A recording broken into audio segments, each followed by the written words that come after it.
à présent notre tour de France, mais restons en bord de mer en Normandie, à Varengeville-sur-Mer, un village indissociable de ces falaises gigantesques.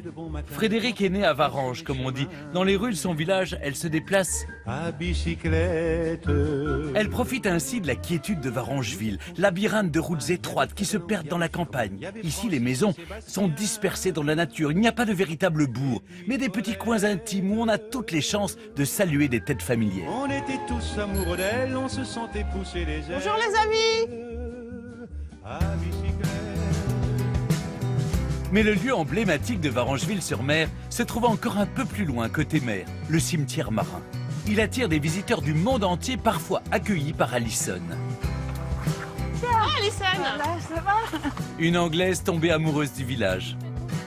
Je suis venue voir la vue, le cimetière marin, mais oui, c'est magnifique Là, ce sur la baie matin. de Dieppe qui est toujours aussi magnifique. Elle est guide bénévole au cimetière marin, qui en fait n'accueille aucun marin. C'est un cimetière marin, pas la position au bord de la mer. Parce que Varengeville, c'est pas un village de marins. Il n'y a pas de port, il n'y a pas de bateau, il n'y a pas de pêcheurs ici. Hein. Et moi, je me suis mariée ici. Ah bon? Oui. C'est un Fait cimetière les marin photos. romantique, en Mais fait. oui, oui. Voilà. Vous avez fait des photos là au bout? Ah oui, exactement là. Mais oui. À l'intérieur de l'église Saint-Valéry, où Fred a dit oui pour la vie, ce qui frappe en premier lieu, c'est cette étonnante charpente qui évoque un bateau renversé. S'il n'y a pas de marins à Varanges, il y a eu, c'est certain, des charpentiers de marine. Poussons jusqu'à la nef pour découvrir le véritable chef-d'œuvre de cette église, une œuvre d'art unique accessible à tous. Alors voilà, on est devant le vitrail de Georges Braque, Alison. Alors, Oui. alors explique-moi un peu. Voilà, donc c'est une vitrail qui représente l'arbre de Jessé, donc l'arbre généalogique de Christ. Hein. En bas, vous avez la mer qui est bien bleue, les falaises qui sont plus blanches, hein, et après vous avez le ciel. Et dans le ciel monte cet arbre, ce tronc massif, avec 3 niveaux de branches. Et il a fait les branches comme les bateaux, comme les barques. Ah, d'accord. Donc Georges Braque, c'est un peintre. C'est un peintre qui a fondé le mouvement cubiste avec Picasso. Et qui a vécu à Varengeville à partir de 1929 jusqu'à sa mort en 1963. D'accord. Je comprends mieux maintenant. Voilà. Comme Georges Braque, de nombreux artistes ont succombé au charme du village, inspirés par ses paysages et sa nature généreuse. Parmi eux, l'impressionniste Claude Monet, qui a fait connaître Varengeville dans le monde entier avec ses tableaux de l'église Saint-Valéry. Restons encore un peu sur les hauts de Varengeville, à 2 pas de l'église, au sommet de la falaise, avec Bertrand, qui promène sa palette ici depuis plus de 30 ans. Bonjour Bertrand. Bonjour Fred. Je vois que tu te lasses jamais de peindre à Varanges. Eh bien, écoute, non, c'est tous les jours, c'est tout le temps. Et aujourd'hui, c'est tellement merveilleux, tellement vivant. Et pourquoi cet endroit? Cet endroit, parce que je trouve que c'est complètement Varengeville. C'est-à-dire que tu as l'immensité de la mer, tu as les nuages extraordinaires qui courent là-haut, tu as la campagne, tu as cette rencontre avec les falaises au milieu qui arbitre un peu cette rencontre. Aujourd'hui, et ça, je trouve ça très émouvant. Si Braque revenait, si Picasso revenait, si Pissarro revenait, etc., ils retrouveraient les mêmes sensations et les mêmes paysages qu'ils ont aimés il y a un siècle ou un siècle et demi. Et je trouve ça très émouvant. Merci la vie. Oui, merci la vie. Merci la vie. Et il y a des décors que les peintres et les promeneurs ne trouveront qu'à Varengeville. Ce sont les valeuses, ces paysages étroits qui entaillent la falaise. Et c'est avec Béatrice, son amie d'enfance, que Fred nous fait découvrir la valeuse de Vaste-Rival. Béa, c'est super fascinant cette valeuse là entre les 2 falaises, c'est naturel, c'est super. Oui, hein. c'est étonnant. Hein. Vraiment, c'est des toutes mini vallées creusées par l'eau, un ruissellement. Et comme Varengeville a été construit sur ce plateau de craie, les sources s'écoulent. Et puis l'homme a aussi aménagé parce que c'est le seul accès à la mer. On descend à la mer à Varengeville par ces valeuses. Et puis c'est intimiste, c'est la vie cachée de Varengeville. À Varengeville, tout est plus ou moins caché.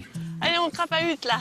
Et on arrive dans les premières villas sur la falaise du 19e siècle. Comme ces somptueuses villas typiques du coin, qui ont vu le jour au milieu du 19e siècle avec la mode des premiers bains de mer. Aujourd'hui, certaines de ces maisons sont menacées. Par endroits, la falaise recule ici de 2 mètres par an. Varanges, c'est beau, mais attention, vous mettez les pieds. Fais attention parce que là, faut pas aller trop loin, il y a la falaise, Béa. Oui. Hein. Donne-moi la main, Béa, donne-moi la main. Faut pas tomber, hein. Regarde la valeuse, là où on était tout à l'heure. Ah, c'est super. Et c'est un rendez-vous d'amoureux ici, en fait. Ah, Ouais, oh. ouais. C'est là où j'ai fait mon premier bisou. Pas toi? Non, c'était pas ici. Ah, d'accord. Nous ne saurons jamais où Béatrice a embrassé quelqu'un pour la première fois. À Varangeville, les petits coins tranquilles ne manquent pas. Peut-être était-ce autour du manoir d'Angot. Ici, Jehan Angot, un riche armateur, érige au XVIe siècle un étonnant édifice à la fois ferme et palais. La légende raconte que depuis le sommet de la tour, Angot pouvait observer ses navires sortant du port de Dieppe. Le premier élément immanquable qui trône au milieu de la cour, c'est l'un des plus grands et des plus beaux pigeonniers au monde. C'est Jean-Baptiste, l'actuel propriétaire, qui nous raconte son histoire. Le type qui a fait construire ça, Jean Angot, il a utilisé des matériaux du coin. Et donc, on trouve le silex, eh bien c'est le silex des falaises d'ici. Le grès, c'est le grès de la région. Les briques, il y avait plusieurs briqueteries à Varangeville. Et alors, regarde, tu vois, c'est une corniche de pierre. Tu sais à quoi ça sert? Ça s'appelle un larmier. C'est pour empêcher les rongeurs de grimper le long de la façade. Pas bête. Pour aller manger les œufs des pigeons. D'accord. Voilà, ça c'est une sorte de protection contre les rongeurs. Ce pigeonnier pouvait contenir rien de moins que 3200 pigeons. Et au XVIe siècle, posséder autant de volatiles était un symbole de richesse. Accolé au corps de ferme, un incroyable logis qui s'inspire de la Renaissance italienne, quelque peu surprenant en plein cœur de la Normandie. On a là la partie, j'allais dire, d'agrément, d'apparat, parce que finalement, cette aile qui est très haute et assez impressionnante n'est pas profonde du tout. Elle fait 4 mètres de profondeur et c'est vraiment une simple façade en quelque sorte. Une simple façade derrière laquelle le maître des lieux recevait, excusez du peu, François Ier et sa cour. Bon, laissons là la vie de château. Pour Frédéric, il est l'heure de retourner au boulot. Elle tient une boutique au centre du village. Bonjour, madame. Une boutique où elle travaille une matière emblématique de la région que l'on ne s'attend pas à voir ici, le lin. Aujourd'hui, cet atelier décontracté avec Christine. Qu'est-ce que tu fais? Je fais un trophée. C'est joli? Ouais, oui, c'est super sympa. J'adore la matière première du lin. On dirait des cheveux. Tu peux te déguiser avec si tu veux. Regarde, on peut te faire des tresses. C'est joli. C'est joli. Le lin, c'est le fleuron de la Normandie. Et on est entouré de champs de lin. Ici, c'est la première région productrice mondiale. Donc c'est très important. En effet, cela peut paraître étonnant, mais notre pays occupe la première place mondiale. Et 90% de la production française de lin pousse dans la région. Ça va les filles? Moi, j'ai du mal, hein. Frédéric laisse ses amis à leur création. Comme on dit ici, la marée n'attend pas.